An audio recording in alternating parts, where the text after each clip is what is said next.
ത്രിയേക ദൈവത്തിന്റെ വലിയ തിരുനാമത്തിന് മഹത്വം ഉണ്ടായിരിക്കട്ടെ.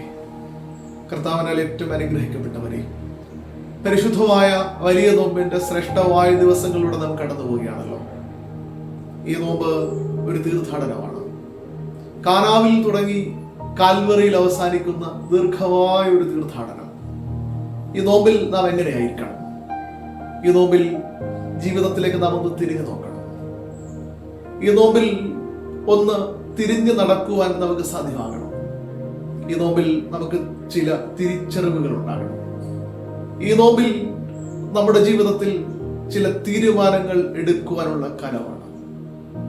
ഈ നോമ്പ് ആത്മവിശുദ്ധീകരണത്തിനുള്ള കാലമാണ്. ഈ നോമ്പ് ലോക ബഹളങ്ങൾക്കിടയിൽ ദൈവശബ്ദത്തിനായി കാതുകൊടുക്കുന്ന സമയമായി മാറണം.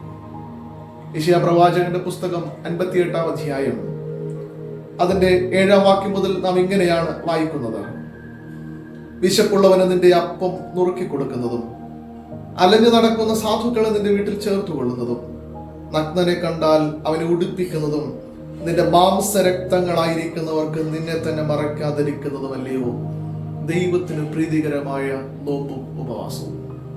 കേവലം ഭക്ഷണം വെടിയുന്നത് മാത്രമല്ല നോമ്പ്. നമ്മുടെ മാംസരക്തങ്ങളായിരിക്കുന്നവർക്ക് നമ്മെ തന്നെ മറയ്ക്കാതിരിക്കുന്നതാണ് ദൈവത്തിന് പ്രീതികരമായ നോമ്പ്. ആരാണ് നമ്മുടെ മാംസരക്തങ്ങളായിരിക്കുന്നത്? നമ്മുടെ സഹോദരങ്ങളാണ്. അതുകൊണ്ട് കേവലം ഭക്ഷണം വെടിയുന്നതിനോടൊപ്പം അവരനെ ചേർത്തു പിടിക്കാനുള്ള മനസ്സൂടെ ഉണ്ടാകുമ്പോഴാണ് നോമ്പ് പൂർണ്ണമാകുന്നത്.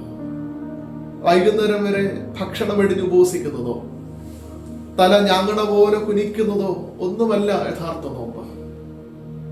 അവരനെ കരുതുന്നതാണ് ദൈവത്തിന് പ്രീതികരമായ നോമ്പ്. അങ്ങനെ ഈ ആത്മീയ തീർത്ഥാടനത്തിൽ നമുക്കൊരുമിച്ച് യാത്ര ചെയ്യാം. ഉയർപ്പിന്റെ പുണ്യത്തിലേക്ക് നാം എത്തിച്ചേരട്ടെ. ആമേൻ.